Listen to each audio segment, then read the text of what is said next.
Here in Bahrain come next week. Let's shine the spotlight now on a young talent from Indonesia who will 20-year-old Sean Gelael.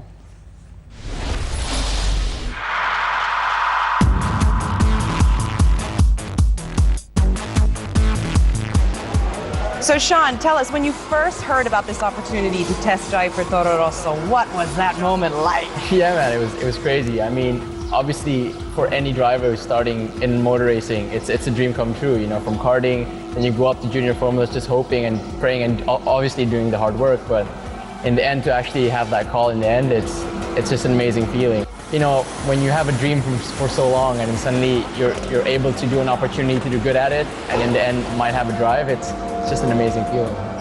Now, we know that Toro Rosso is obviously a breeding ground for some of the household names in Formula One. So again, an exciting prospect, but a lot of pressure, I would assume. Yeah, I mean, obviously, but I mean, I'd rather be in Toro Rosso rather than in any other team. It's a great stepping stone for any driver. I mean, you already know the names from the likes of Vettel to Ricciardo to Verstappen.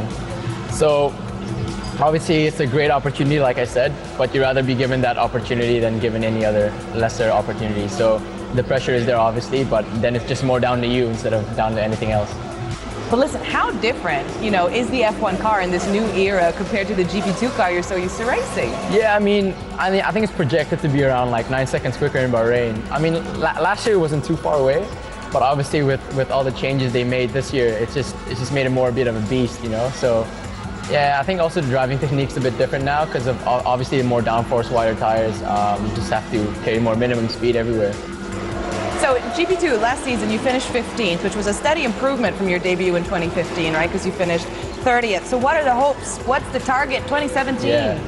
I think, yeah, last year was a lot of up and down, you know. Okay, I was kind of like a rookie, but there wasn't any consistency in the season, which made it tough. You know, we've got a couple of, like, one podium and a couple of points finished, but it wasn't consistent throughout the season. That's why in the end, you know, we ended up like P15 in the championship. But obviously this year in the testing, we've been consistently in the top 8, and you know, in GP2, if you're consistently in the top 8, you get the points, and you know, and you get reverse grid, you just have more opportunities. So hopefully this year, obviously try to be title contender. Top 5 would be a good step forward, I think, and I think it'd be a realistic achievement for the future. Last season we saw that Rio Haryanto made his debut into Formula One, so that must have been inspiring for you as an Indonesian, and this must have given you a real boost that it's possible. Yeah, I mean, for sure. I think, you know, us Indonesians never really had the doubt that we can do it.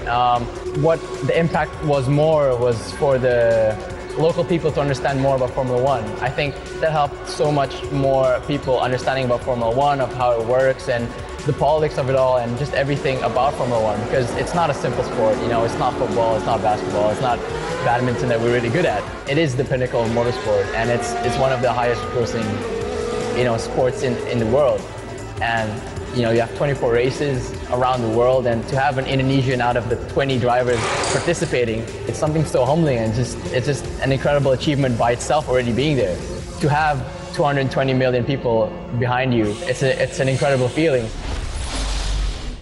It really is an achievement. And with Rio Haryanto up the scene midway through last season, it's nice to have another Indonesian flying the flag, certainly for us here in Asia. Gentlemen, what can you tell us about Sean?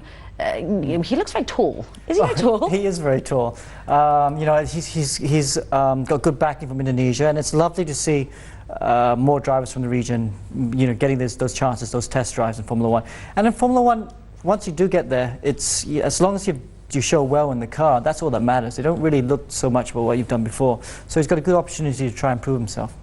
He's just got to focus on that day in a Formula One car to make the most out of his test, and then learn as he goes on. And fly that Indonesian flag high. We are just under 30 minutes away from the start of the Bahrain Grand Prix. It's round number 3. Valtteri Bottas is your man on pole, with Lewis Hamilton right alongside him. Wondering what Ferrari can do today. Will they get up on the podium? For Red Bulls looking a little bit tasty as well. Stay with us here, building you up ahead of round number 3.